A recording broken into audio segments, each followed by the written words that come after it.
I'm back. I didn't think I'd have to be back so soon. I'm going to give you a behind the scenes tour of YouTube because our favorite YouTuber is giving out some information. So first of all, was saying that they couldn't do a YouTube live on their phone, which I did. I did a short video because people were saying, hey, if you're not struck, show us by doing a really quick short video. And the comment was, well, you can't do it on I have to do it in my studio. I can't do it on my phone. Well, hello, I did it on my phone to prove it. So now I want to show you what it looks like behind the scenes. So let's have a look what YouTube Studio looks like. I have nothing to hide. I don't mind because everything that happens on this channel is because of you all. You've all really looked after me and you've supported me. So why don't I show you how that support has worked? So we're going to go behind the scenes of the YouTube Studio and let's have a look. So any questions you may have, ask away. I know the Fox, 2 lives in one day. This is, well, you can thank our favourite YouTuber for that. And we'll see how we go, but we might look at some videos as well because, yeah. I know you're being spoiled, hey? Really, really spoiled. So let's look at what YouTube Studio looks like. So when you have a channel, you have YouTube and then of course once it's monetized, it looks, it goes a bit different. So this is YouTube Studio. This is what it looks like. So we've got down here, you've got all your little buttons down here. Hello, Bella. You've got, this is my last video. So it ranked 6 out of 10. It's had 32 views and it's had 5 comments. My current subscribers, and it tells you how many you've gained or lost in the last 28 days. Then the summary in the last 28 days. Yes, the arrows are down. The views, the watch time, and the estimated revenue. Now that is in US dollars, not Australian. Then these are the top 40. These are the top videos in the last 48 hours. Then you've got the comments that you haven't responded to. You've got your last lot of published videos that you can sort of see very quickly an overview. My latest post that I did on the community tab. It's funny how after asking where ScoMo was, he appeared. Then you can have subscribers or you can check to see your members. So if I click on subscribers, they're the last lot of subscribers, okay? So that is, and then it says there's some notes here. So there's a YouTube issue here. Now, if you have anything that gets picked up onto your channel, so for example, if I was to use music that was copyright or I was going to do something just in here, would be a little notification that would say copyright. Quite often what they will say is that you have not been struck, but you're going to lose you're going to lose access to making money from it, or you've got to share it. All right, so then we get to content. So that's your overview. Let's go to content. So this is where you, again, see your videos. So you get this gives you a little bit more. So this shows you whether it's public, whether it's monetized, if there's any restrictions on it, when it was published, and you get an overview. So that's for videos. Then you've got your live here. Hello, Peter. You've got your live, and so look, it tells me I've got 2 live viewers. I think I've got more than that. And then your posts. So again, you can see everything that you can do in here. The other thing that you can do, so sometimes after I've done a video, sometimes I forget to upload it to Twitter or whatever. I go to content and I monetize it. And when I set up my videos, like I've just gone live unexpectedly, I've had to go in here I had to go in here just before and click on live and change it so I could make some money from it. So yeah, that's what I had to do. So I had to go to monetization. So this will take me into the live control room of YouTube. This here, I can edit, I can view on YouTube, I can make any changes I want to. This is analytics, and again, this is editing. No, I'm not, Peter. I'm not doing this on my phone. No. But I did a video before on my phone. It's a little bit harder. The studio doesn't work as good on your phone as it does on the computer. To do it on your phone, you actually have to have it so it's the web browser. So then, again, you've got playlists. So then we get to the analytics.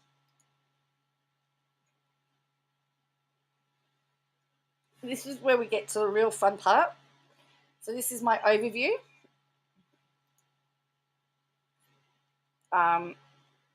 So again, in the last 28 days, so you can actually change it. So I can say 28 days, I can change it to, you can change it to specific time frame, and make it custom. So it's usually 28 days. So I've had 4.3K views. It's down. And it's really interesting because since I've cut a certain person from my main content, everything's gone down, and that's fine. I'd much rather do intelligent stuff, by the way.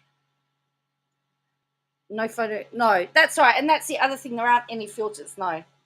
So I've had watch time. I'm down 18 subscribers, and I'm down, that's fine, as I said.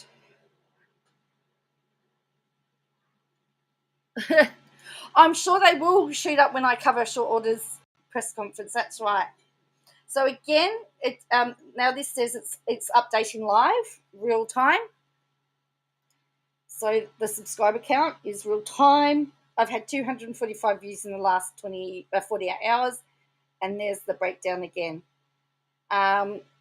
So average view counts in the first 7 days, 59% upload.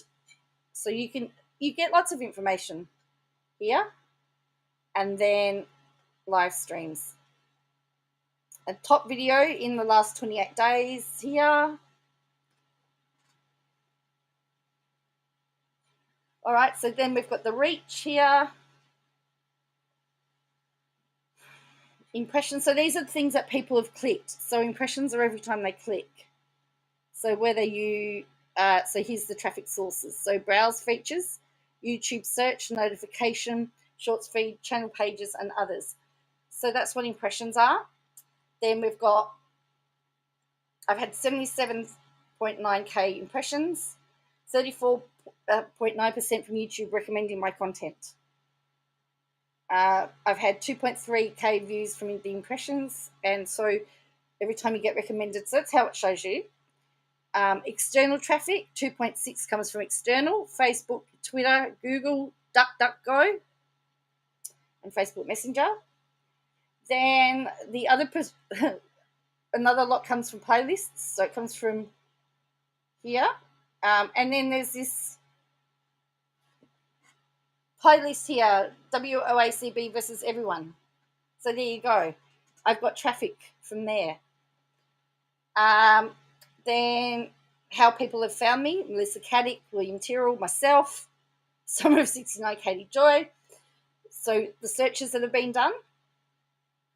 And then these are the videos, suggested videos. So compare the pair. Where's William?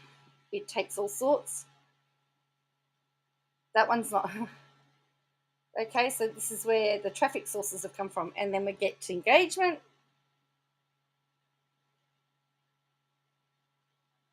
Okay, so then we get to watch time. Again, is down.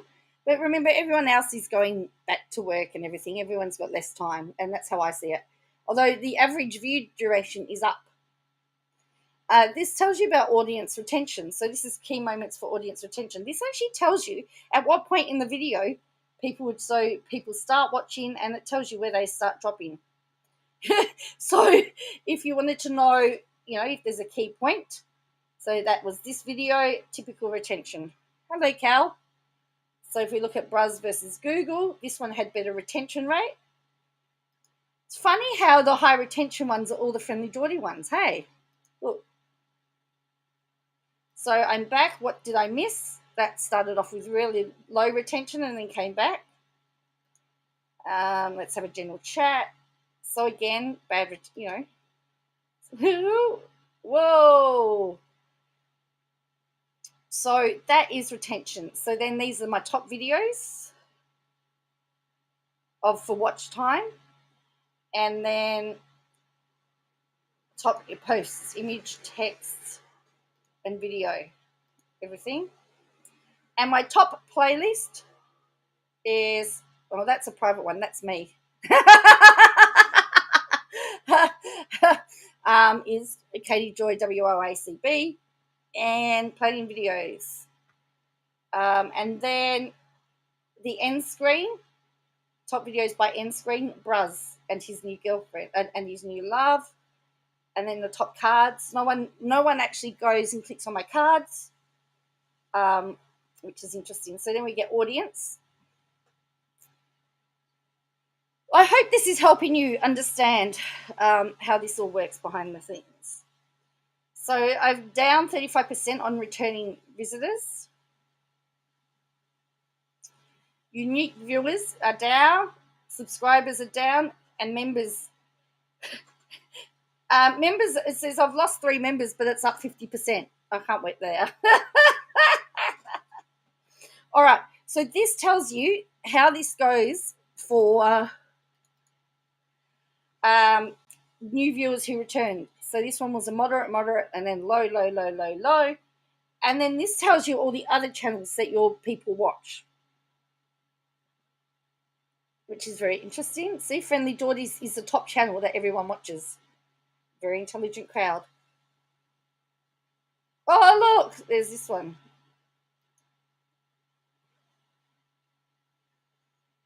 Okay, here's when everyone's on YouTube. And so 31% of my audience are from Australia, 28% is from the United States. Bella, it's something I'm looking at. I haven't got that far yet. I think about a lot of things. It's just on my list. Hasn't been done yet. I'm looking to do it. So most of my viewers are subscribers. Hello, Peter. And 70% are female, 29% are male, and then we get to the age range here.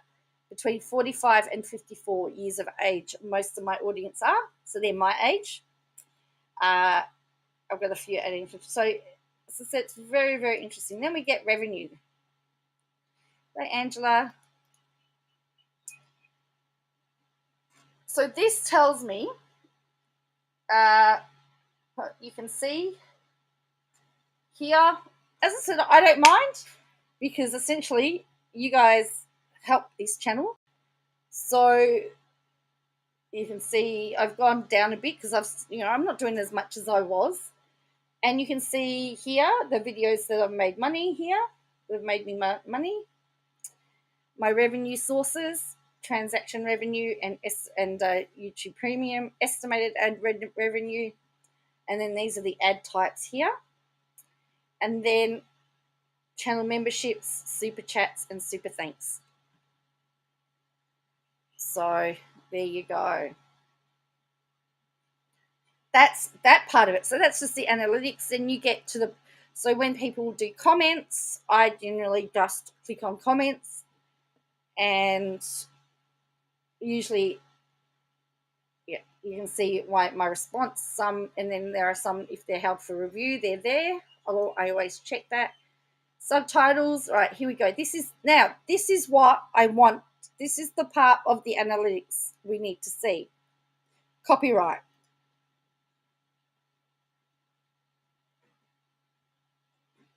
So if you go to channel copyright, removal requests.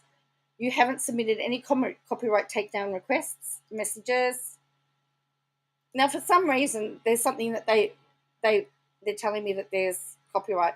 Looking for a copyright claim that someone made on your video, check the video list. So you can check a list. Yeah. So you can actually check copyright claims here. Now, I just wanted to show you, this is what happens. See, this is what happens when you don't get a copyright strike, but you get a copyright claim. It says this video is ineligible for monetization due to a copyright claim. Review details and dispute the claim if you believe this is an error. Revenue is held separately until this dispute is resolved. So if you use somebody else's work, they can put in a copyright claim. Now, what happens is, so this is the page I want to see from Katie Joy. Now, these videos weren't monetized, okay? So it says not affected, so it doesn't affect it, right? Because it's just, it's ineligible. So what happens is, quite often, ineligible, video cannot be monetized. You can select the action. You can either trim it out, you can replace the song, or you can mute the song, or you can dispute it. All right? I just usually leave it and take the non-monetization. All right? So that's the page I want to see, the copyright summary and status page.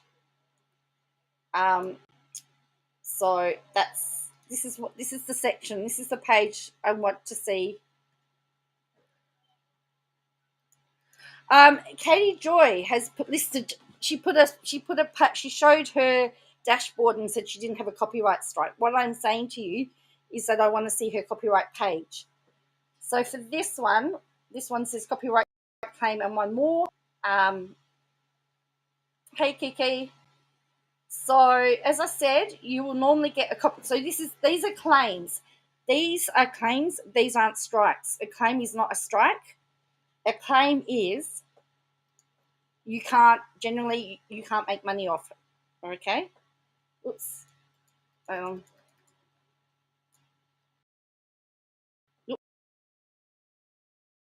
Oops.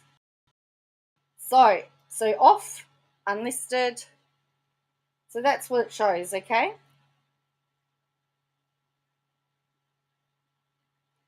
I don't know, Peter. I don't know exactly what she did. Let me just show you this is what she posted, and this is why I wanted to show you what this was about. So she says here, my channel is fine, no strikes. The Sun did not strike my channel. They asked me to remove copyrighted images from Instagram I compiled. So she's actually taken away all of this stuff here. But as I said, usually you get a message in here. I would have stopped the images, but Instagram doesn't plagiarizing, stealing someone's work. Even Reddit could get hit by these people. By the way, if you add text to something, sometimes it could be. I'm not going live on YouTube to prove anybody wrong. I don't like going live from my phone on YouTube, and I'm not going into my office. Why you all care about something so stupid says more about you than me. So that's what that is. She's not going live on her phone to prove that she doesn't have a strike.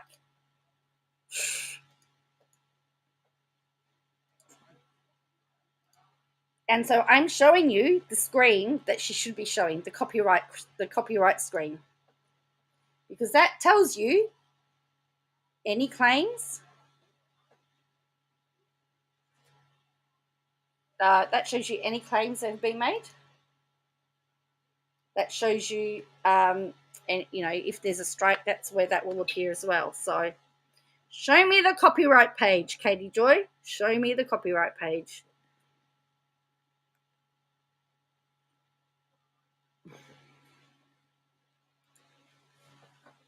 And my computer has just frozen up. So I'm stuck at the moment. Didn't she, Miss Anon said it's only in relation to a particular video. I don't know what it's in. I don't know what video it is or anything like that. I'm just showing you what you can tell by your YouTube thing.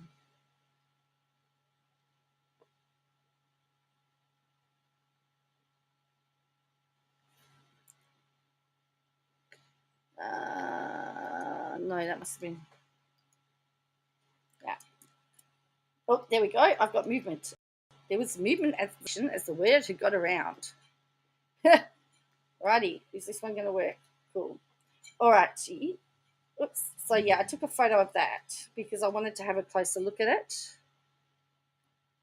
Now, can this turn off for me? Thank you. Right. Good. This is turned off for me. Gee, when you don't go live for a while, you get out of practice, hey? Did I just lose what I just had? Yeah, so what I wanted to show you all was the... Okay.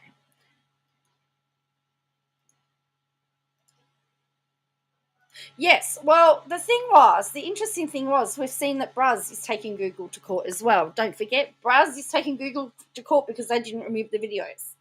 So as I said, there is this section here called copyright, and you can look at copyright claims. So if there has been a copyright claim on one of your videos, you can find it.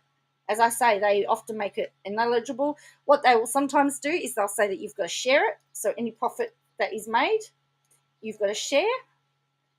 Quite often I won't monetize them.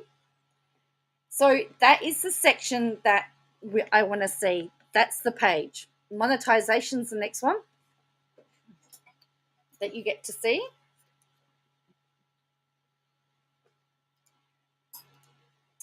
Okay, channel monetization. And I am missing the big bash, by the way. This is how important this is. I'm missing the big bash. Okay, so you can see your ads, by the way. Oh, yep. So I've rated most of my ads accurately. Here's my memberships, where you oversee the memberships. And I've just done an overhaul of my membership. So most of these are going to change because I've removed the 2 top tiers and cancellations. Yeah. And then we've got super chats. And this is about being transparent because, as I said, most of you do super chats and stuff like that. And you know what? You deserve to see behind the scenes. So then we've got customization. So you can do all of this stuff here. You can set up trailers and branding. This is where your branding comes in, where you put your video watermark, basic information. This is where I tell everybody how I'm a multi-instrumentalist of high caliber, by the way. This is the audio library. So if you want to put music in a video and you don't want to get struck for copyright, you can use this stuff and sound effects and studs. So they actually have free music. So you can put free music in your videos from here and you won't get struck. Okay, so then you have settings down here.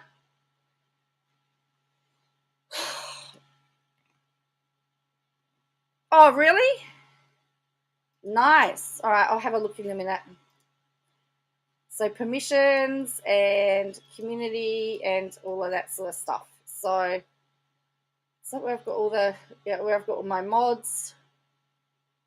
Oh, and then I've got all my band people. Look at the list. Look. Oh, hello. All right. So anyway, that is what it looks like. The dashboard looks like. So if I click on studio, but thank you very much, Cal. Very much appreciated. So as I said, this is the page that Katie Joy shows to show that she hasn't been struck. But the page I want to see is the copyright page. So that's what I want to see, the copyright page, because the copyright page will actually tell us whether she's got strikes or whether she's got a claim. And a claim and a strike are different. Now, they may have put a claim in and she's got to share the profits, so she doesn't want to share the profits, so she doesn't go online. So while we're talking about did anyone see her live? because now she's going to talk about, because she's going to deny she got struck on YouTube. So here we go. So thank you, Llama Girl. You are a legend. All right, so let's have a look. Thank you, Llama Girl.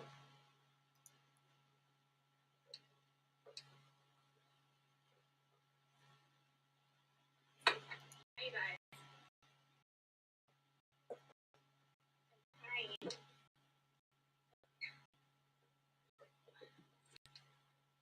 Sorry. Has got me a new like selfie stick thing. And this is new. And I'm trying to get it set up, but it's not really working. Hi guys. So Wouldn't you normally set it up and get it working before you play or record or whatever? Wouldn't you? well, I know people are so confused because I'm literally taking a few days off, but that's all I'm doing. So last week I was really tired and my husband was like, listen, you have been running really ragged. You have been working nonstop. Josh started his trial, and leading up to the trial with his case, it was nonstop. It was 7 months of constant. And then the trial was probably the most intense reporting I've ever done in my entire life. Like, I didn't even feel like I could sleep. And since it takes time to find out. Yes, but Peter, when you're as beautiful as me, you don't need filters.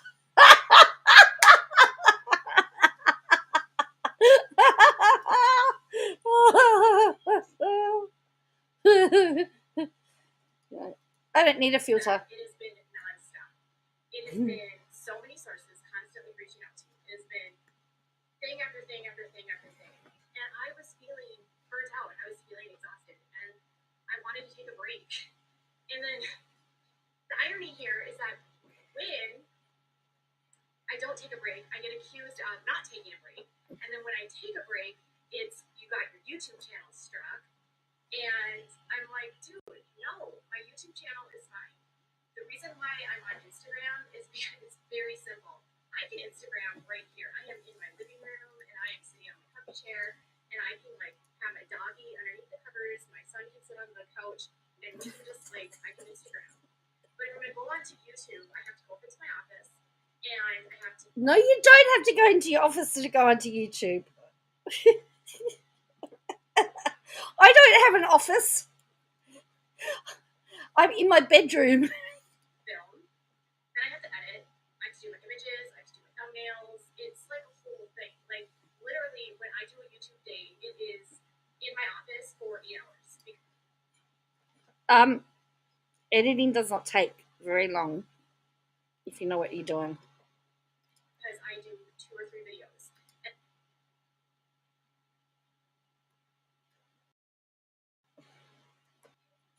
And that takes me all day.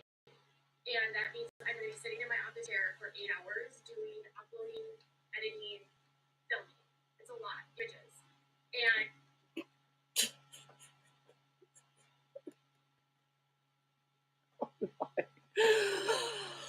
Oh. I just wanted a break from my office. It's not that serious. It's not that serious. She just wanted a break from her office, people. Literally, I cannot figure out why she is still after me after all of this time. So there's a YouTuber that is literally, I cannot figure out why she is still after me after all of this time. She has turned her tea channel, which used to be about like beauty influencers, into like this hate channel against me. And listen, like if she doesn't like me and she wants to talk about me, that's fine. But unfortunately, she gets into these really wild conspiracy theories. Like, I understand if you don't want to hear about the cult that I cover, you don't have to tune in and you don't have to watch. One thing I pride myself on is that I don't make things up. And when I speak and spend time with all of the different people that are connected to this cult, She prides herself on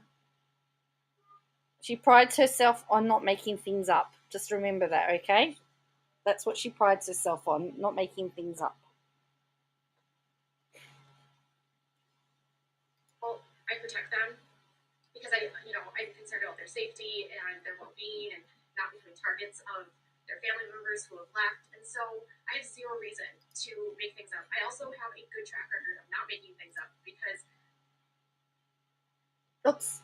I just went to myself. I don't know who she's talking about, I have to tell you. I don't know who she's talking about. I'm interested to know who she's talking about. Sorry, I just got myself carried away there. I heard people say backwards Barbie, but I don't, as I said, I don't really know. Is it true? I don't know. I really don't know who it is. Everyone's got different speculations. I would just wish she'd come out and name them. Oh, look, the editing I do doesn't take very long, Cal. It depends on what editing you do. And the editing that she does shouldn't take all day either, let's face it. If you don't want to hear about the cult that I cover, you don't have to tune in and you don't have to watch. One thing I pride myself on is that I don't make things up. And when I speak and spend time with all of the different people that are connected to this cult, I protect them because I'm concerned about their safety and their well-being and not becoming targets of their family members who have left. And so I have zero reason to make things up. I also have a good track record of not making things up because everything that I said was going to happen with Josh Dunker's trial happened, and I told you guys ahead of time that it was happening. So I don't know how I would have that information from anyone else when I was the only one reporting this stuff. In fact, so there you go. She's saying that she's right, and she's the only one that was right. I had a contact at the Sun who would consistently reach out to me and ask me, like, what do you know about this? Do you have any details about Anna? Do you know anything about Josh? Like, they would poke at me sometimes and see, like, what information I had. Sometimes I would reach out to their reporter and say, like, can you confirm this or have you heard that? But for the most part, like, I was breaking stories and then the Sun was covering them. I don't need to probably explain, like, how hard I worked on the story, but there you go. She would break the story and the Sun would cover it. You heard it here first. Whatever, but it's like, now, when I take a break, I'm being accused of having a strike on my channel, which is just not true. It's just so stupid.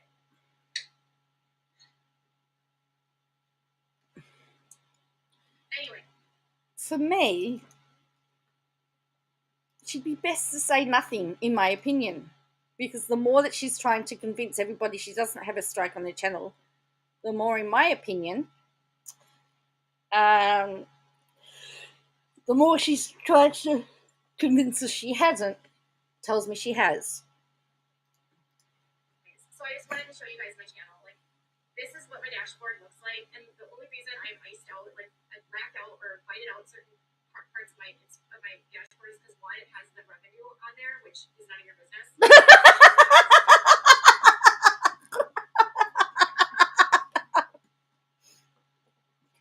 Has the revenue on there because it's none of your business. Katie Joy, your YouTube viewers are the ones that watch your videos and allow you to make the money. Your YouTube members are the ones that pay for your content. How is it any different? Here's how I see it, right? Here is how I see it. And I could be entirely wrong. That for all of you that are subscribers and members to my channel, it's like you own a little bit of my channel, like a shareholder, although you don't get the profits. Those come to me. And so I'm showing you how the channel's going because you're part of the channel, right? If you don't watch me and you don't interact with me, the channel doesn't grow. Nothing happens. And money's lost. There's no money to be made. But if you're subscribing and you're watching and you're becoming a member and you're doing all of that stuff, the channel is growing. So therefore, you are my boss. So for me to say it's none of your business what I earn, I find to be highly offended. I find it highly offensive, particularly if I said it's none of your business what I make, and you're paying. I think her channel members pay like $14 or something a month. That's really highly offensive in my opinion. You know? And again, this is just me, and that's why I have no problem showing you the back end of my channel. And as you can see, it's started to go downwards, which is fine. because I've been doing different things. Some people like more fun. Some people watch certain videos. Some people like the planning videos. Some people don't. Some people like the legal talk. Some people don't. Some people like the Katie Joy talk. Some people don't. And that's fine. You're not going to please everybody. But as channel members and channel subscribers, and even viewers, you sort of my bosses. So, and that's how I find out what you like.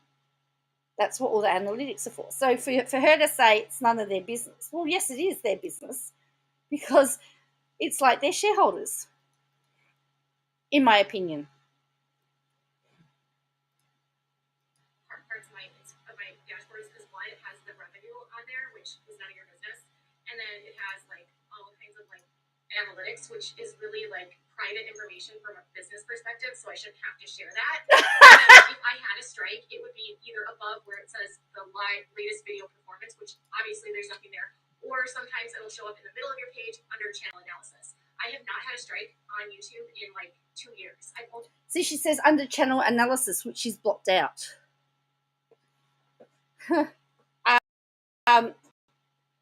And the analysis, as I said, you need to. Why not? Why not let your viewers understand what it is? I ever had one strike ever. I've never had a copy. I've never had a guideline strike. Guess what, KJ? Neither have I.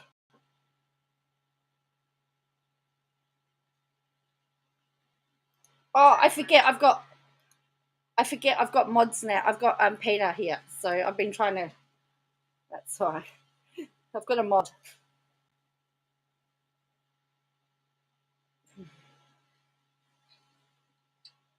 So a strike is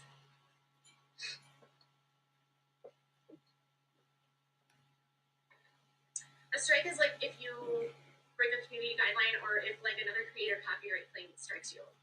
But I got a cease and desist from the Sun about images, which were photographs taken by photographers outside of the courthouse. So everybody was like sharing images, and like there was multiple photographers for different outlets, and a lot of the times the photographs looked identical. So I would like literally just like Google Josh Duggar trial, and I would just grab an image off Google Images, and then I would put something on top of it, and I would write my thing, not taking word from the Sun. I was literally just looking for an image from the trial. Oh, so she was stealing images without sourcing them. She's just admitted to stealing images. She would Google them. Well, the Sun, which is weird because some of the images they wanted me to take down were actually images from the Daily Mail, so I left those up. But I credited the Sun, and I actually responded to the Sun, and I said, like, I think it's really weird that you're doing this, being that your reporters literally use me as a source constantly. Like, but I'm your source. You can't do this to me. I'm your source. Why would you? I'm crediting your people, like, whatever. But they wanted to take down memes. So I was like, well, you should probably go to Reddit because the memes are on Reddit. Anyways, they relented and was like, well, we're not going to do anything to your YouTube channel, fair use. But I did take the images off of my Instagram. It sucks because Instagram doesn't have an edit post. So you can't, like, after you post an image, you can't change the image.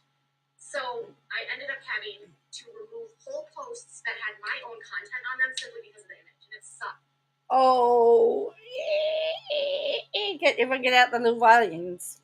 Because I had my source stuff in all of those photos, but because I used an image that was theirs, they were like, you can't use that.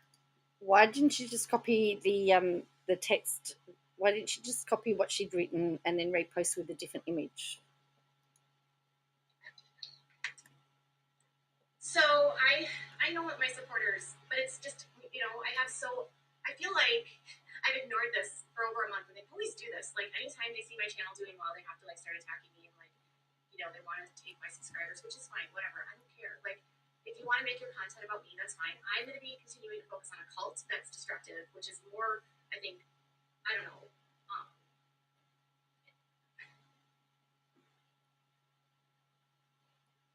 Which is more what?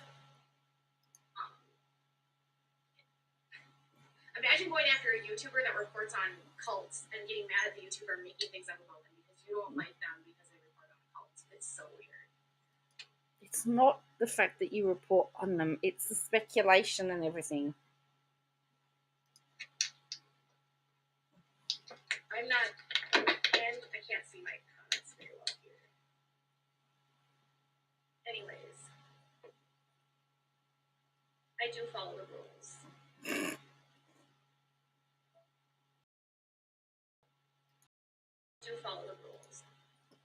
It's going to be something, the new TOA. Yes, there are new terms of service coming out, and she's going to, it's going to be very, very interesting, let's just say.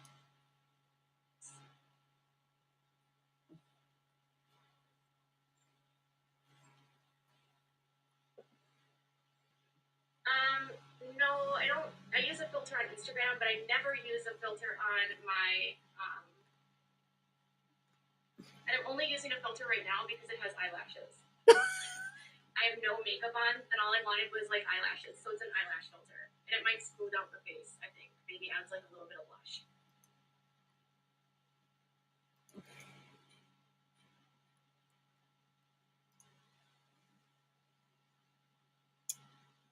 I don't need a filter. Look.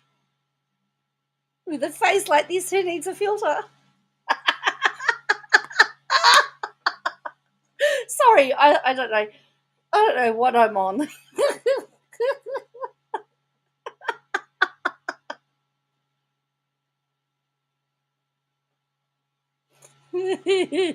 I've gone crazy. But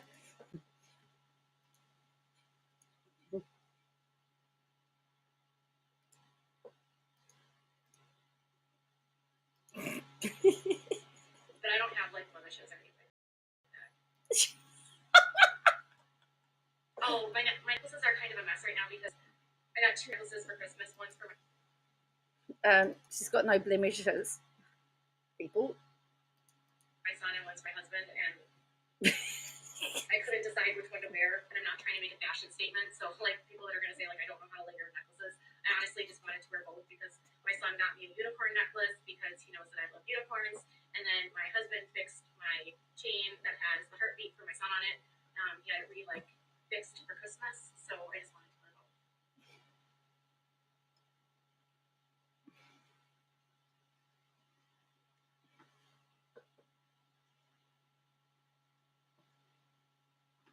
Anna's at the warehouse. That hasn't changed. So I did get that. I'm not going to sue TMZ. Like, I broke that story about Jana. I'm not going to sue people that like took the story and saw that I reported it. I mean, overlap in entertainment news happens all the time. She's not going to sue. Isn't the guy that owns TMZ a lawyer? I think he'd just run rings around her, actually. A lot of times you don't get credited for breaking the story, and that's fine. Like, I'm used to that. Like, I'm a smaller blogger. It's just me. I'm not a conglomerate. I'm not a business. It's just like when you're the low man on the totem pole, you get picked on a lot. I think I got it at Zales. I don't remember, to be honest. Okay.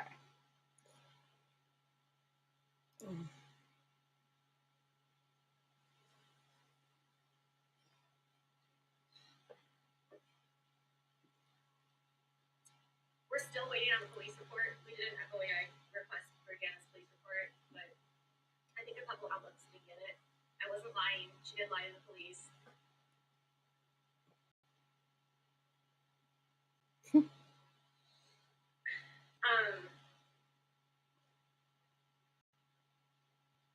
I've just been trying to take a break. So what I think now with the Duggars, here's what's going on. And I'll tell you this because I'm a creator on Instagram and you can get paid for reels. They're offering a bonus right now for people that create meme reels, and it's really significant, like thousands of dollars. So what I think they're doing is that Jana is posting because they need to make money on social media. And her reels are getting, X amount thousands of views. The police report is Jana's police report, I think. She's trying to get Jana's police report. I mean, she's already speculated today that Josiah and Lauren have broken up or something like that, All right. So anyway, it's just very annoying, in my opinion.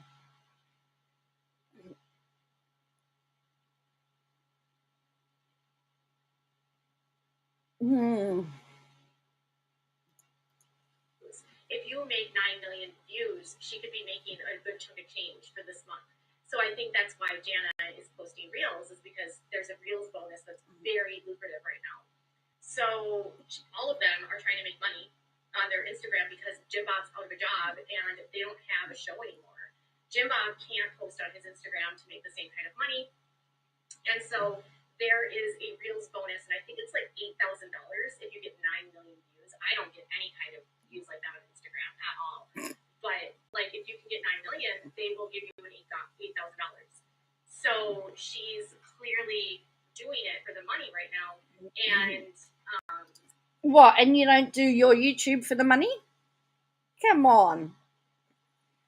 Seriously, you're not doing YouTube for the money? Hello, Totally Clueless. How are you? So are James and Jason, and Jim Bob needs to make money. He sounds like someone's a bit jelly. Lost his paycheck with the show, and he still is controlling their Instagrams. So here's the thing, you guys. I don't want you guys to feel like I'm attacking the kids, but I don't think you really understand how this cult works. And it's really tricky because you guys have become friends with these people from being on the show, but they lied to you about literally everything. And Jim Bob uses his kids as a marketing arm of his cult. So his Instagram is his Instagram.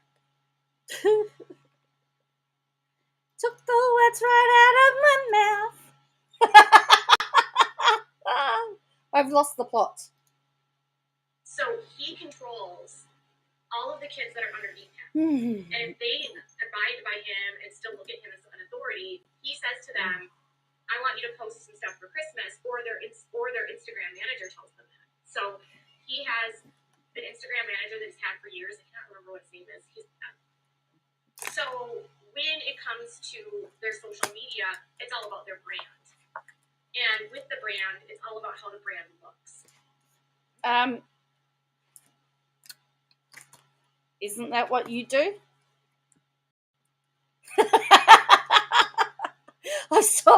I've had a whole pile of chocolate. I think it's the chocolate today. Someone gave me a box of chocolates for Christmas, and they were all my favourites. And I just couldn't leave one. I think I've got 3 left.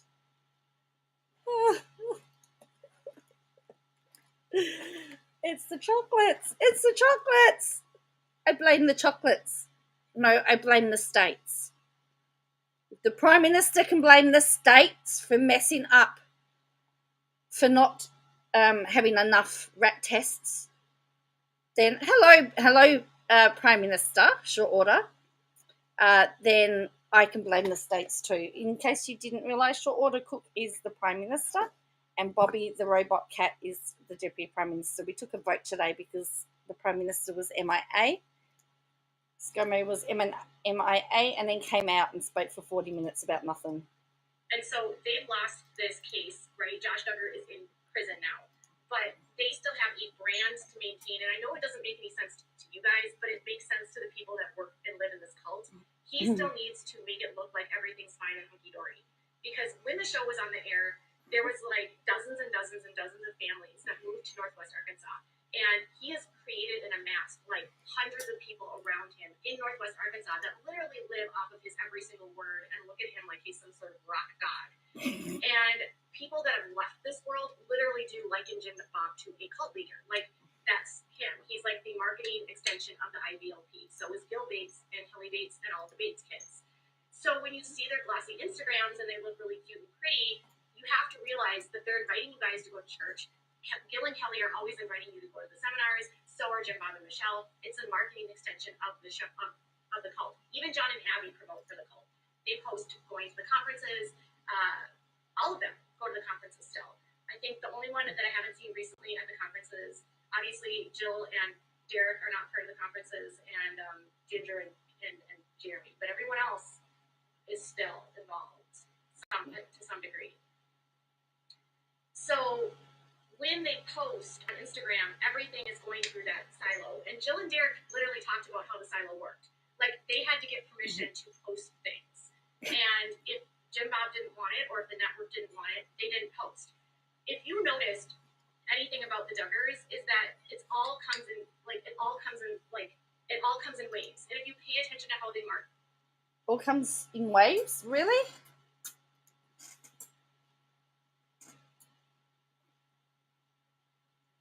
She's got a filter for eyebrows. She's got no, eyelashes, sorry. She's got a filter on. Kid's Instagram's marketing extension for his cult. So he controls all of the kids that are underneath him. And if they abide by him and still look at him as an authority, he says to them, I want you to post some stuff for Christmas, or their Instagram manager tells them that. So he has an Instagram manager that he's had for years. I can't remember what his name is. Oh, actually, we just saw that one, didn't we? We just saw that one, sorry. Tip 7. She went live twice, I believe, too, which is really freaky. You'll notice that they all post the same things at the same time. That's because their social media is organized and coordinated. Like, that doesn't happen by accident. They all posted Christmas reels at the same time. All of them. All of them. They all went to that Silver Dollar City. They all did this. But even when Jessa didn't go to Silver Dollar City, she still made her reel and her video for YouTube. So everything they post is in waves. And he uses the ones that have the largest social media followings. And so he knows that Jessa has the biggest Instagram. Jessa has 2.3 million on Instagram. She's got the largest following. And so it's very critical for him to keep Jessa underneath his thumb, because she has the biggest reach of the whole family. And because of that, he probably incentivizes her, gives her money and stuff to help him out. Probably with all of the kids.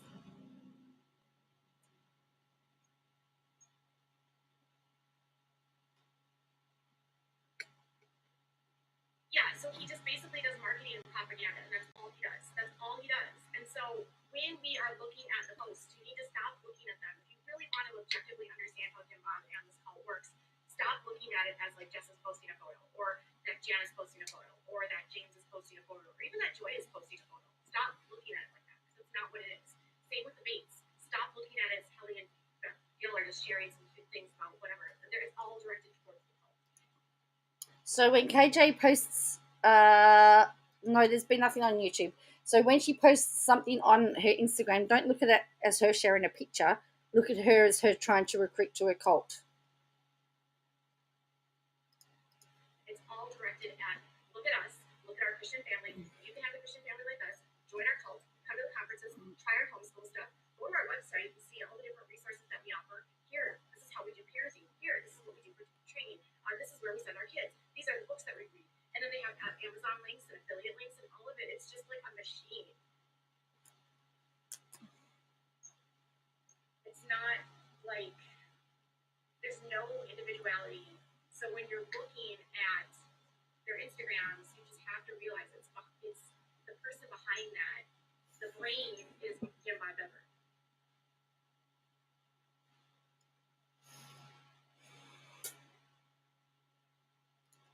You'll notice. Okay, so that's clip 7.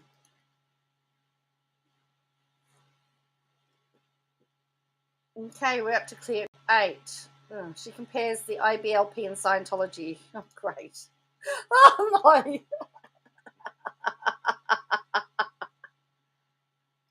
Oh, dear.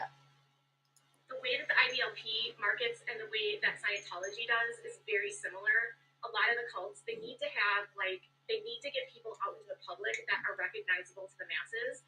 And so what they did with the Duggars and with the Bates, and I have actual copies of when the Duggars got their very first special. The IBLP they have this newsletter that they send out every single month, and they have different families that they feature, and in the little newspaper, they feature up and coming families, and so families would do things to try to get featured in the magazine, and the Duggars special, and it was like part of one of the monthly flyers, and every single time the Duggars did something with TV, it would be in one of the flyers. So you started to notice that the Duggars started to get treated differently as they started to get more attention. Initially, they weren't super on board with the Duggars doing this, but then they realized that the Duggars could end up using this as a vehicle to get people into the ministry. Mm-hmm. And then Jim Bob began filling up conferences, and people started going to the homeschooling conferences, and the IBLP started getting increased in recruitment. So they grew exponentially with the Duggars, and then they layered in the Bates. And the Bates, they created and crafted it so differently because with the Duggars, they fucked up because Josh had that shit in his past. So the Bates family comes in, and Gil Bates is picked by Bill Gothard because he's one of the most loyal followers of Bill's that will never question Bill and always stick to the the agenda. So Gil Bates comes in, and he's then like the next poster child. And nobody believes me. I don't know why. Go to the IBLP on the IRS, and you will see Gil Bates on the taxes. You will see his name.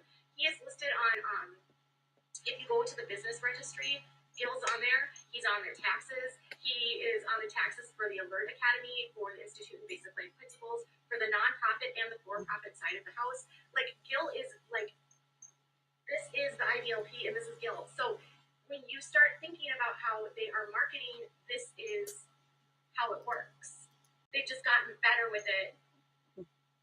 He's on the board of directors. Yeah. There's 3 people that are on the board. Wow. On the board, there's Tim Lewandowski is actually the new president, and he actually lives in Big Sandy at the property. They moved from Chicago to Big Sandy, Texas. Now, someone was actually telling me like a week or so ago that Jim Bob might want to take over the IBLP and could potentially be like the new leader. And I don't know if that's true or not, but someone was saying that like he has now created the second hub in Missouri with the new Yellow Ribbon Theater. And so he has this huge following of his own that they could still try to market off of. Yeah. And all of the guys that are in the... By short order, take me to your leader. On top of that, Bill Gothard is suing the IBLP because he wants the cult back.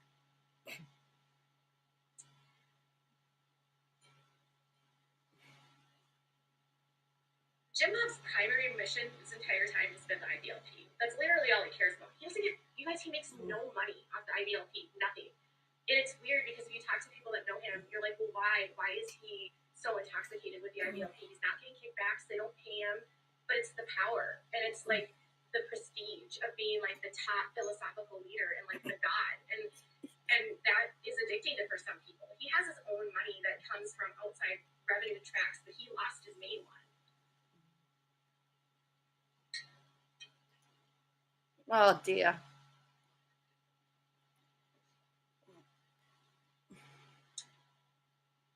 So I talked to, there's 2 documentaries. First of all, like, let's talk about this for a second because I haven't been chosen. I am the person that knows everything about this, and they've not spoken to me. I talked to 2 separate people about this. There's 2 documentaries, and I don't know what Amazon is going to do. Someone I did talk to that is involved in it, they were of the impression that it was going to be all about like taking down the IBLP, but then they said that when they met with the producers and sat down with them, all they wanted to do was talk about Josh Duggar. And here's the thing, you guys, if you're looking for a hard-hitting piece that's going to dissect the IBLP and talk about the political side of things and how it's running networks and the victims that are impacted by that, I don't think this is going to be it.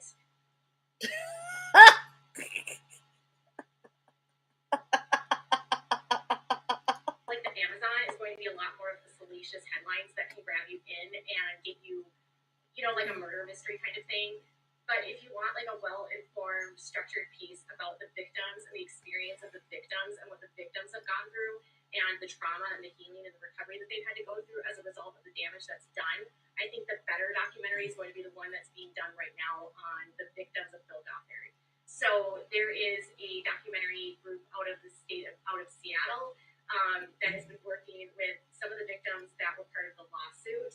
And that documentary has a trauma focus, and they're looking at the impacts of what it was like to be in this cult, the gravity of the abuse that they experienced, and the road to recovery for these people. So I feel like that is going to be a better inside look than glorifying what the Duggars have done. I hope that answers questions. No. And Christopher he used to be part of the IDLP. So when it comes to, okay, so if you're using, here's my other thing about escaping polygamy. It was fake. Again, why I think the Amazon piece is going to be more salacious is because escaping polygamy was fake. No one ever believes me when I tell you that, but it was fake. The people were really from the cult, but those escapes were not real, and they were staged, and some of them never even happened. So the escaping polygamy ended up getting canceled because I think people began to realize that it was fake. It's not to say that people, I like some of the girls I've talked to, and they do good work. Here's the problem. They didn't get to control how the show was done, okay? I don't fault the girls at all. I fault the producers for how it was laid out. I had a girl that's actually part of Sounds Choices Coalition. Her name's Melissa, and she explained to me that the girls did help some of their siblings leave, and they have been very staunch. Oh, here we go. But the way that the producers made the show was they made it seem like they were getting people out of the cult. So one of the people, for instance, was an aunt, and they said, "Oh, we just got our aunt out of the cult." Well, Melissa said, "Oh no, she left 7 years ago." So some of the people just weren't escaped. They had escaped 7 years ago, and I think it was like they got to this point where maybe they ran out of a few options, and they wanted to make it seem like they were like rescuing people out of their worlds, but that's just not how it worked. Yeah, it was all staged. All of those escapes were staged. None of that was real.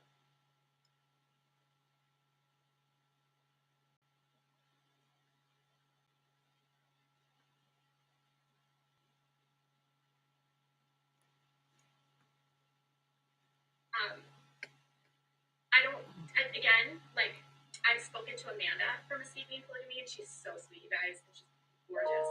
I've had a chance to speak to some of the girls, and like I said, I think they're doing really good work. I think the fault was that they turned it into a reality television show, and that's not how those escapes actually worked. Like, can you imagine 12 escapes a year, and you catch every single one of them on camera?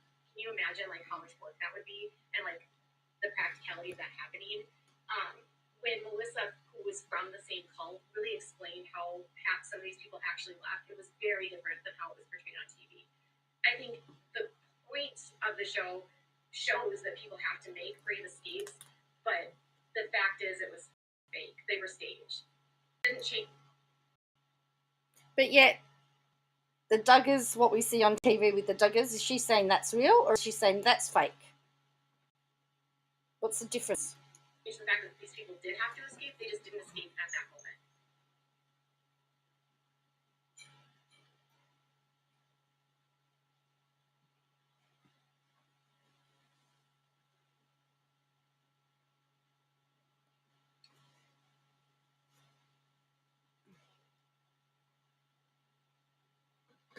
So yeah. You know, I was trying to think about this with TLC, you guys. I think what it comes down with TLC is they saw a money train. They found. Oh no! Here we go. Come in with the Duggars, and I think they just saw that. Well, I can make money with the Duggars, and let's find more big families. You know, like it's kind of like what happened with Kate plus 8. You know, they hit the bank with Kate, and they just try to replicate that over and over and over again, regardless of. By the fox. Are you walking the greyhound, or is the greyhound walking you? That's what I want to know, the fox. Who's walking who? Oh, dear.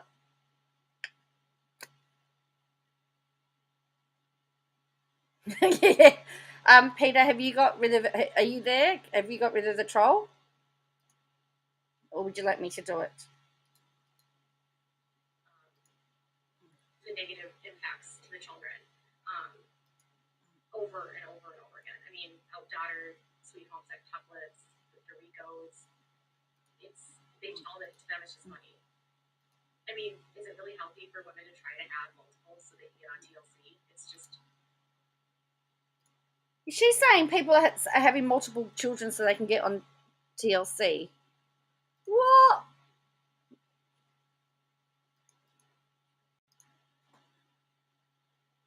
It's like kind of how like Teen Mom and 16 and Pregnant turned into some girls wanting to get pregnant so they could be on a TV. I can't see who Bea is. I don't know. I'm not even paying attention to the comments. Delete.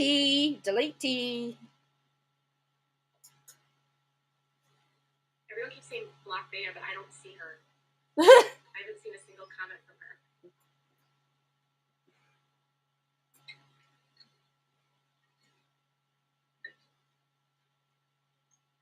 How do I block someone?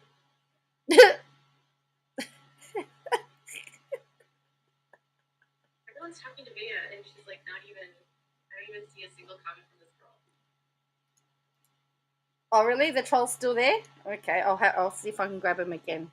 I need a facelift. She's just jealous. Who cares?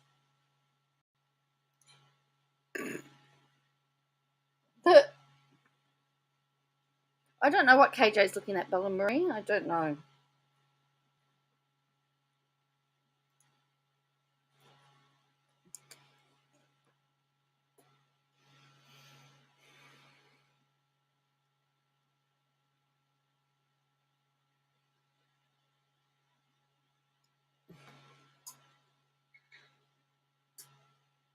I don't know how she was blocked because I didn't block her. Want to make a bet?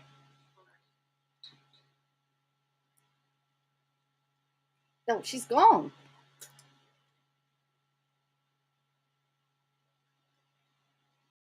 She's gone. Where's she gone?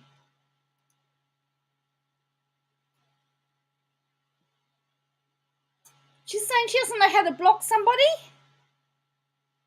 Of course she knows how to block somebody. She's always blocking people. You guys, the best thing to do with trolls in the comments is just to ignore her. I didn't block anyone, so I don't know. But when you guys are all yelling and screaming at one troll, it just distracts everyone else. And it gives that person what they want. You should just ignore them. You guys always tell me to ignore them. Oh, boy. I posted about Josiah and Lauren. I don't know what else you guys want me to say. I posted what I know. I don't know anything. Oh. Other than he went to Just go, hang on.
Sorry, I just had a phone call I had to take. Apparently my humour isn't appreciated. Anyway, that's all right. So let's go back to what we were doing before we were interrupted. Man, coming from the blocking bots, this is the most work you've done for ages. Oh, I'm sorry. Oh. Comments like that he was gay, and I've literally never once, all the people I talked to, no one, because so I think it was the Hollywood Gossip a couple years ago put out an article that it had to do with him going to like some sort of gay conversion camp, and so they said that they had spoken. Sorry, my foot's asleep. They said that they had spoken to someone who told them that this is what happened, and like literally, I've talked to so many people that are there that cannot even confirm that.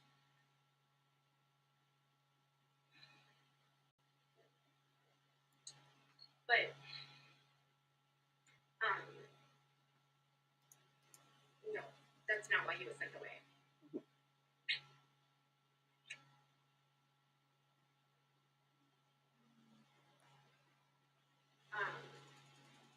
I think it's disingenuous to blame what he's going through on sexuality. Given what I've been told about a lot of the Dunner boys, it's not about being gay. It's nothing. No. You don't have an older brother that everyone idolizes. So here's what happened with the Dunner boys. Let's just be honest. So you know how I was explaining how the marketing arm is the kids, right? So the Jim Bob pimps his kids out. It's really cute older lady on YouTube where she. Did she just say what I think she said? Time for a stiff dribble. I think, Cal, that is correct. Did she just say that Jim Bob pimps his kids out? Did she just say that? Really cute older lady on YouTube where she made a post to the girls. She actually called out Jessa for pimping out her kids the way her parents. And she, let's just be honest. So you know how I was explaining how the marketing arm is the kids, right? So the Jim Bob pimps his kids out. She did. There's actually a video done by this really cute older lady on YouTube where she made a post to the girls. She actually called out Jessa for pimping out her kids the way her parents did.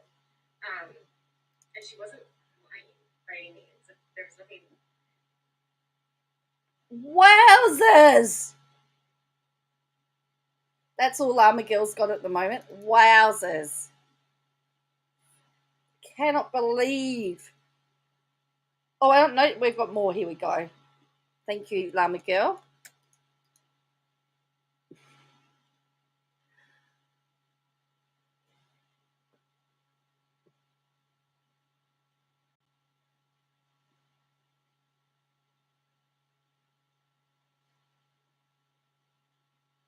No way.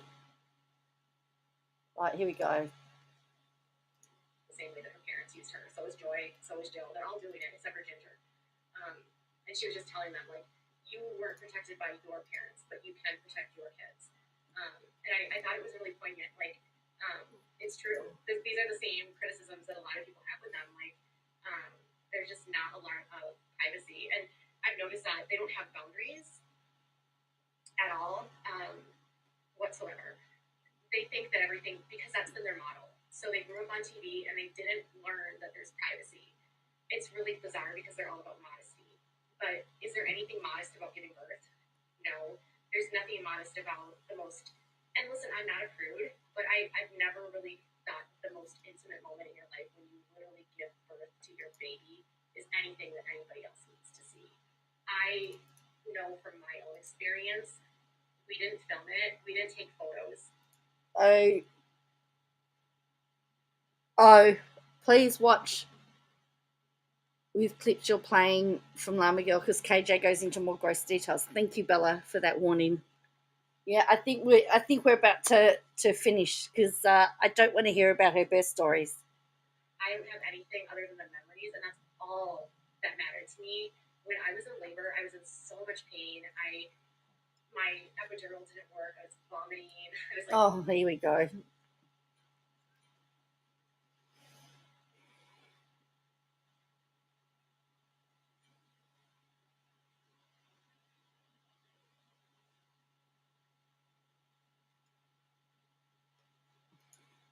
naked. Like, the last thing I would have ever wanted was, like, a camera breathing down my neck and filming, you know, what's going on. It's just, it's very unnatural that you film these. And they really made birth videos, TLC and reality television have made birth videos just so, like, a natural thing to share. And they're not. You're usually naked. Really? Are you? Because I wasn't. Okay. If you're in a gown. I know if you are like me, I just puked so much that I eventually just took off all those. And I was flat out naked because Oh, no. I couldn't stop throwing up, you know. I didn't want anyone in the camp. I did not want anyone in there but my husband. That was it. Like, my mom and dad were like, my mom wanted to be in there, and I was like, no, this is I want to be with my husband. So, yeah, I puked the whole time. I couldn't stop puking. Nobody prepared me for that. Nobody told me that you would throw up during labor. I literally. Yeah, all right. We'll put a trigger warning on.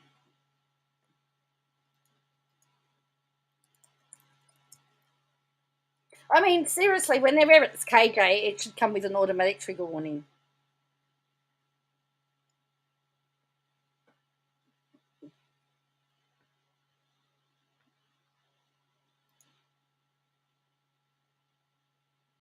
Why does she have to make...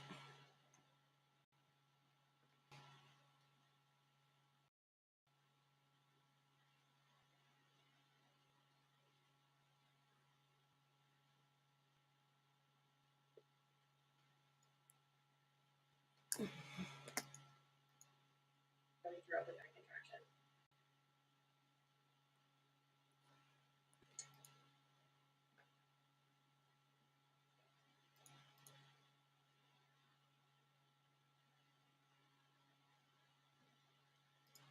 Are we still going?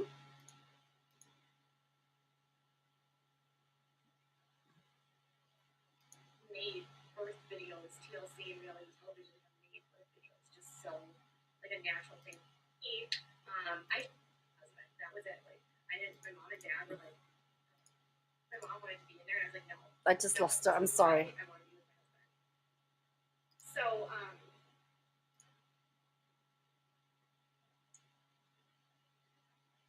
So no one told her. I don't know. I mean, I don't really want to talk about... I'm sure some people won't like what she has to say, but Jess is using her kids for content the same way her parents used her. So Jess is using her kids for content. But doesn't KJ use her son for sympathy when she needs it?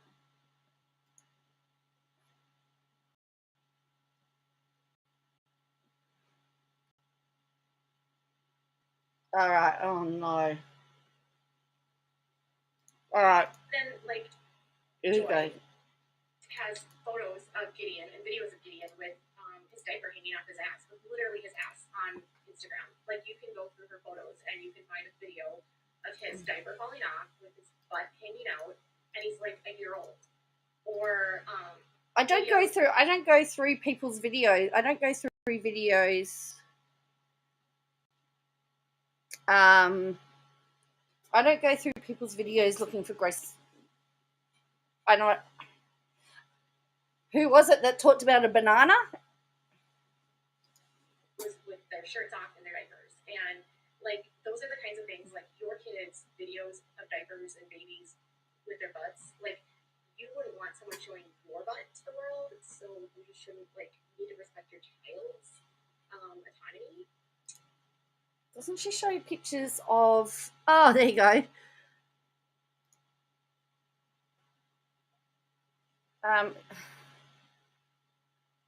Yeah, well, Llama Girl, he says she had a video of V in the bus, and she always shows him from behind.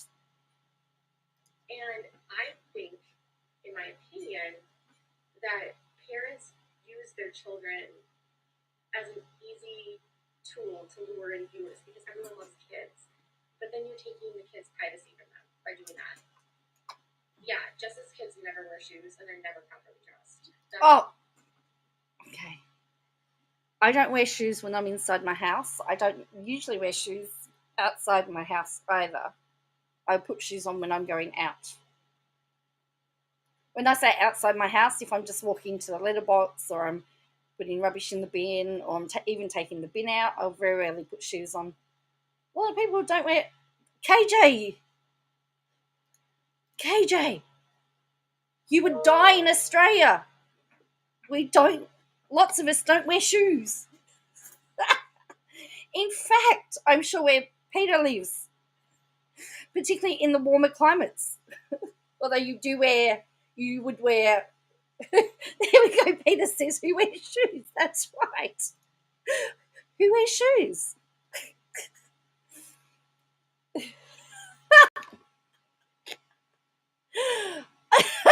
Cal says, I am barefoot unless at work. We don't wear shoes.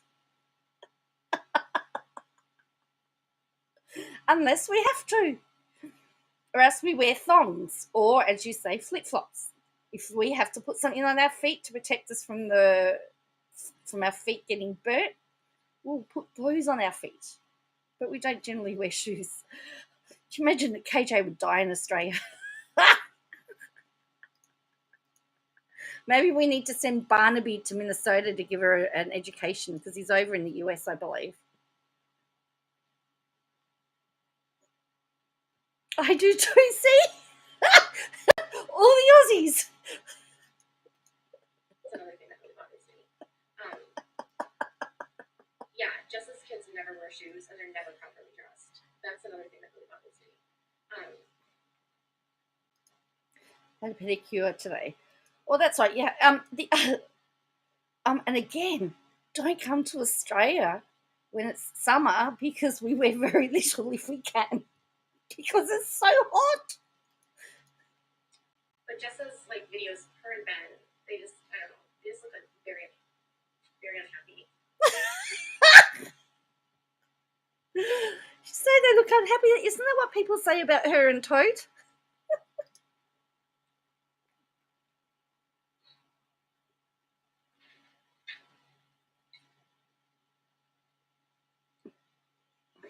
The potty training videos are so bad too.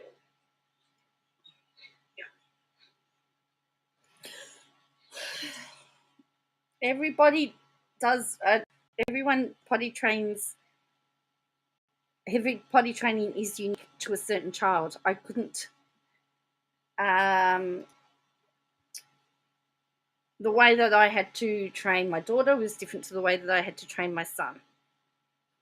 I couldn't use the same method because one was a boy, one was a girl.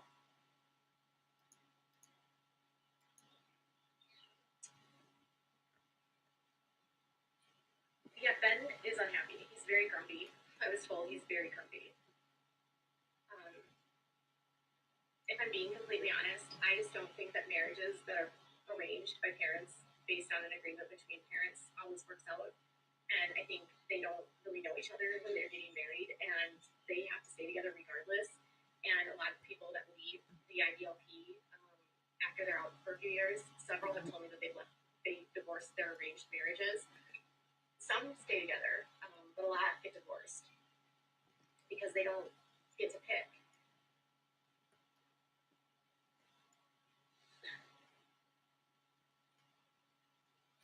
Was that pick their nose? Did she just pick her nose?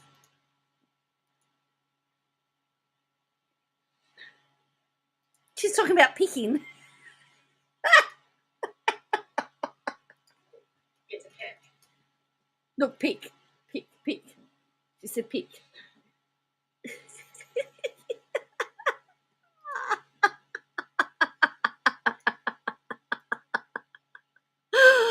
Peter says, I have a shoe fetish. I have 68 pairs of stilettos, but I mainly wear thongs, bare feet, or slip-on sandals.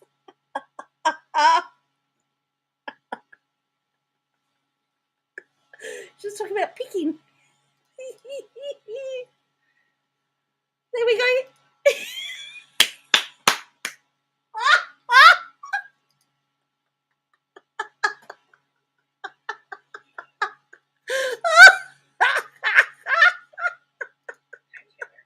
And courting is not It was all on camera.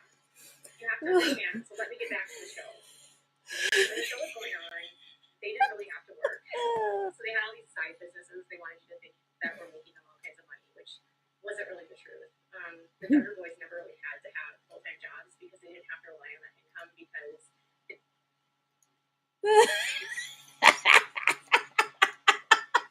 well, it's just funny she's talking about picking, and then she picked. is not. It was all on camera. You have to understand. So let me get back to the show. When the show was going on, they didn't really have to work. So they had all these side businesses. They wanted you to think that were making them all kinds of money, which wasn't really the truth. The Duggar boys never really had to have full-time jobs because they didn't have to rely on that income because they would get money from dad or whatever he would do to keep them around. And they've never had to have like a big work ethic, and they have been known to stay up super, super late and get up really, really like stay up until like 4 or 5 in the morning, sleep all day, work a couple hours, do a project here and there, have their little entrepreneur stuff, but they've never really had to have their own jobs, and they've never really had to work 9 to 5. And so they grew up with little spoons in their mouth and with the show, and everything that you saw on the show was staged, paid for by the network. None of this stuff was things that the family would have done on their own. And so as they became more popular, people moved to Arkansas to be by the Duggars and join their churches. I think you heard that kid from Justin Baker, I think his name was, from a Crane put this journal away. I have an interesting story about his dad. But they were one of those families that moved to be behind the Duggars, and a lot of people did. And they became groupies, and they became Jim Bob and Michelle's yes men. And they had constant influxes of people at their house, and still do. Maybe not as much today because of what's happened, but where the kids had new families constantly coming to the house and staying for weeks at a time, and they had to interact with these other children, and they had to be friends with these kids, and they had to work to recruit. And Jim Bob has dozens and dozens and dozens and dozens and dozens, hundreds and hundreds and hundreds of people now that live in Northwest Arkansas that like breathe off of his every word. And so when you add the fact that the Duggars are at that point famous, they have a lot of young boys that are in their teenage years. They're pretending on TV that they're espousing the purity world, and they're acting like their kids are perfect and just. So well, that would be really good because remember, the Duggars aren't on TV anymore. They're just normal citizens now. All right, here we go, Michelle. Llama Girl's uploading as we're going. So thank you, Llama Girl. You are a legend. The dads that his kids have never been touched, and they don't masturbate. And literally. Whoa! Wait! Whoa!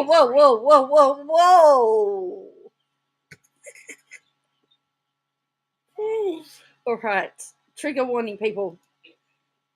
I was told by someone that Jim Bob actually blamed Michelle masturbating, allegedly, on why Josh Duggar actually molested his sisters. So when Josh first confessed, like years and years and years ago, he apparently was telling some of his friends that the reason why Josh ended up that way is because of the sins of his mother, and that Michelle had boyfriends in high school and masturbated, and so that was why Josh did that. And he also apparently told his friends that he never masturbated ever. He never had a single lustful thought for anyone ever. Look at her laughing. Whoa, jeez. Wow. Whoa, Bella, I see what you mean. Yeah, right. So he blamed Michelle very, very, very early on, allegedly.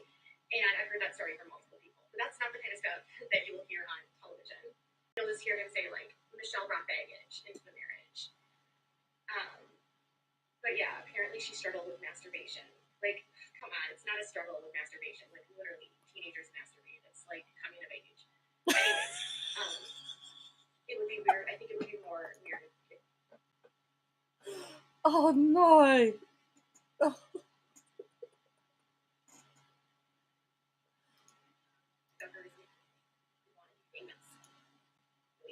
teenagers masturbate. It's like coming of age. Anyways, it would be weird. I think it would be more weird if boys did it, right? So anyways, that he allegedly blames this on Michelle. But as they get more and more famous, they've got all these boys and they have all these kids that are just girls that want to date a Duggar boy because they want to be famous. So Anna is a huge fan of Josh. She actually read about him in the IBLP magazine that I was telling you about, and that's how he found her because she was a freaking super fan. And that's how the Duggars married their kids. Really? She should be saying married off their kids, not married their kids, because that just makes it sound even weirder. So they had all of these families that moved or saw them on TV that wanted to know them, and the boys could have access to as many girls as they wanted, and they could do whatever they wanted because Jim Bob's rules with the boys were not the same as the rules with the girls. So the girls were never allowed to ever go anywhere, period. But the boys were known to take off their bars with girls, and a lot of the boys' first kisses were definitely not with their wives. Justin actually was caught kissing a girl in Texas. And oh dear, he needs to be strung up for that. How dare he kiss a girl? he was actually dating another girl before Claire.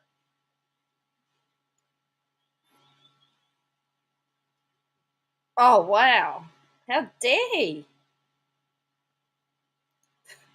She makes it sound so scandalous. How dare he do that?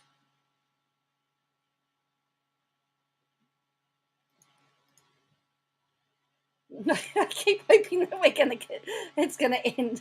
All right. And Michelle apparently was like not into that because my source says the family of that girl wasn't very moldable. Like the Duggars wouldn't have been able to control her because they weren't as into the IDLP. They were sort of like on the fringe, and they needed someone that was more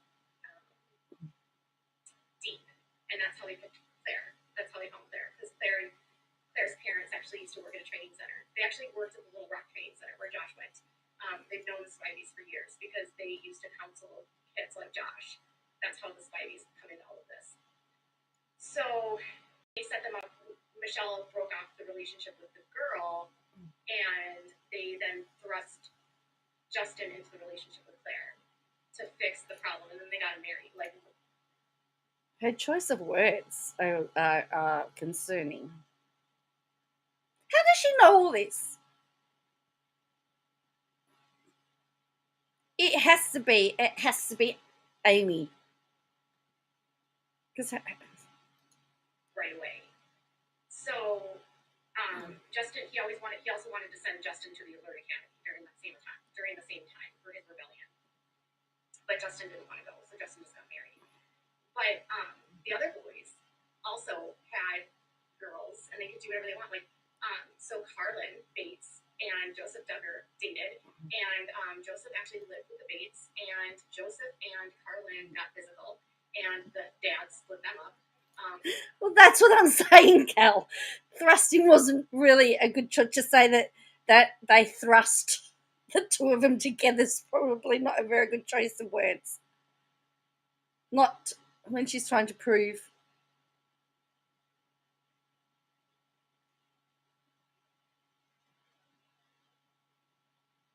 Okay. I've just checked it, Bella. Thank you. I will definitely do. I'll definitely put out a warning. So KJ's going to imply something about the Duggar boys and what they do to the women, and I need to put in a mega trigger warning. Mega. When Joseph was like, I don't even know, he was like over 18, and Carlton was 15 or 16. I don't think they had sex or anything like that, but like again, kissing. What? And Gil and Jim Bob broke the relationship up between the two of them. And Carlton then started dating Evan not long after that.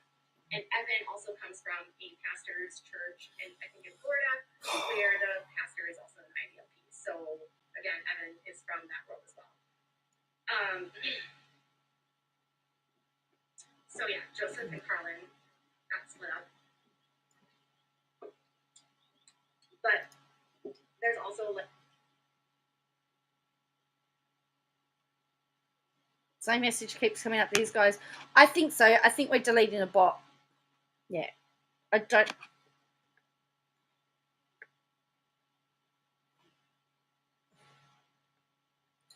So, just seeing if there's another. If she's got another one. Otherwise, I'll call it quits there because I believe it's going to get to. We're going to get to the R word.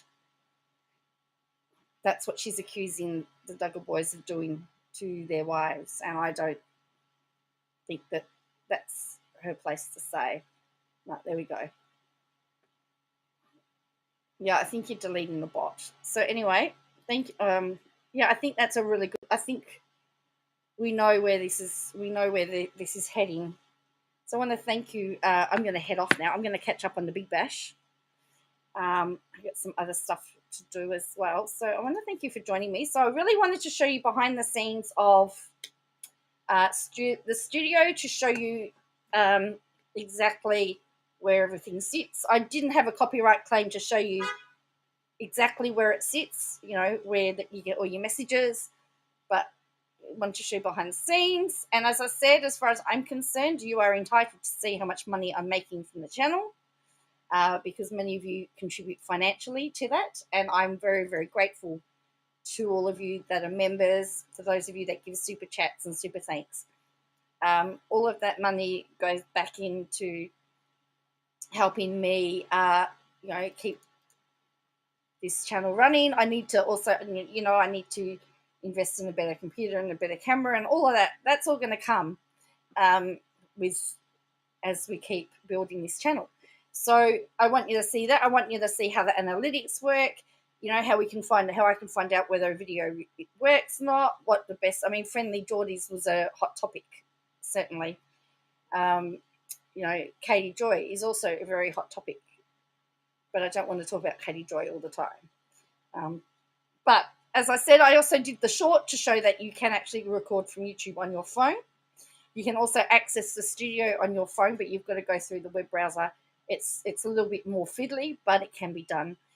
I don't know how to show screenshots through the studio through YouTube Studio though. That's stuff I haven't learned. Yes,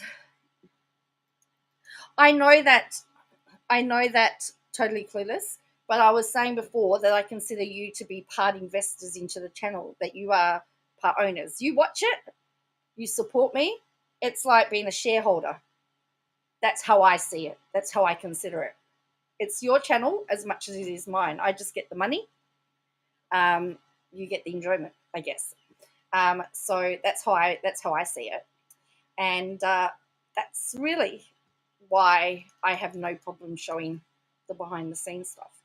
And who I don't know of many creators that will actually say, hey, this is what I'm getting. This is what I'm expecting to get.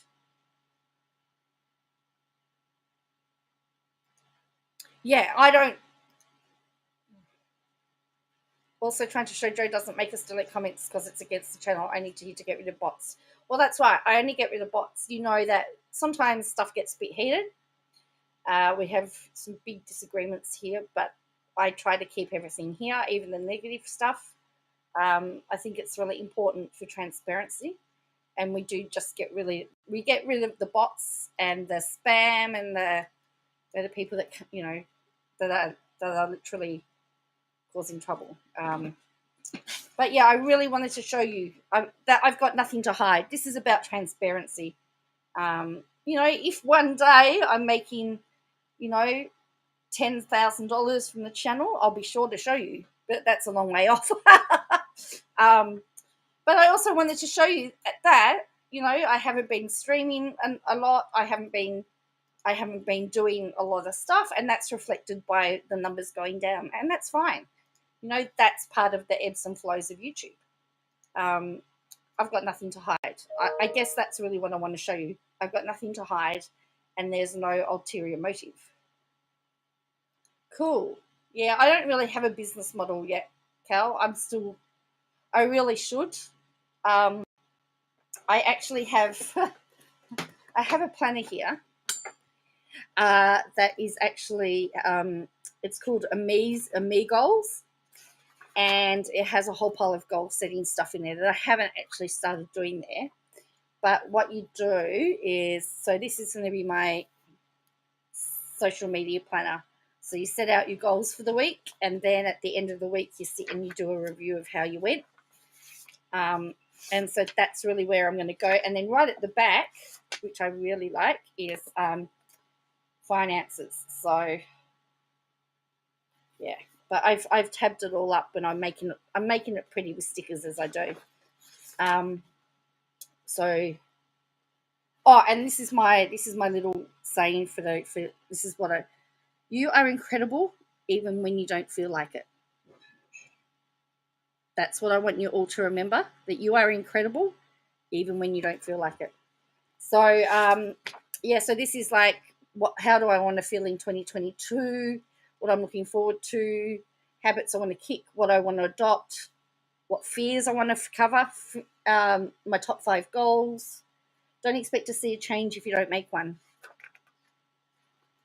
Bella, I have done that in the past. I've had people on my channel in the past.